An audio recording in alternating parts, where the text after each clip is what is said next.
Polisi wa Greater Manchester siku ya leo Ijumaa wamesema mmoja ya watu wawili waliouawa katika shambulio la kigaidi Alhamisi nje ya sinagogi katika mji wa kaskazini mwa Uingereza Manchester anaweza kuwa amefariki kutokana na risasi aliyopigwa na maafisa wa polisi. Wanaume wawili wajuuzi waliotambulika na polisi kama Adrian Dudley na Melvin Kravitz waliuawa na wengine watatu walijeruhiwa vibaya wakati wa shambulio hilo ambalo lilitokea siku ya Yom Kippur, siku takatifu zaidi ya kalenda ya dini ya Kiyahudi.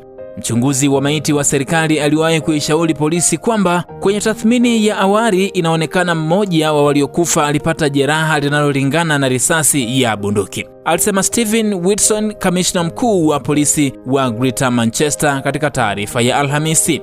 Kwa sasa inadhaniwa kuwa mtuhumiwa Jihad al-Shami hakuwa na silaha ya moto, Whitson aliongeza.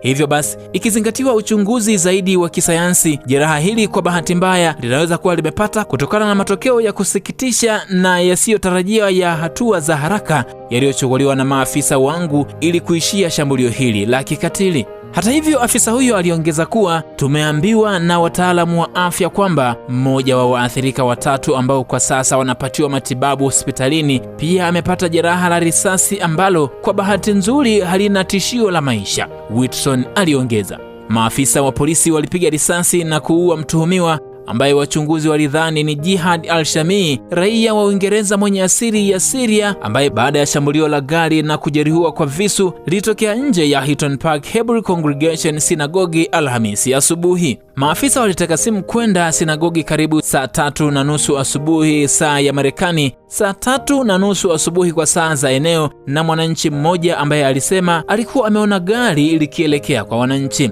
Polisi walisema Alhamisi kuwa mshambuliaji alidaiwa kuendesha gari moja kwa moja kuelekea watu waliokuwa nje ya sinagogi kisha kuwasababishia majeraha kwa kutumia visu. Shambulio hilo lilitokea wakati kundi kubwa la waumini liko ndani ya sinagogi, lakini mtuhumiwa hakuweza kuingia ndani ya jengo hilo. Katika taarifa yake Ijumaa, Whitson aliongeza kuwa risasi pekee zilizopigwa wakati wa tukio hilo zilipigwa na polisi wakijaribu kumzuia mshambuliaji kuingia sinagogi na kusababisha madhara zaidi kwa jamii ya Kiyahudi.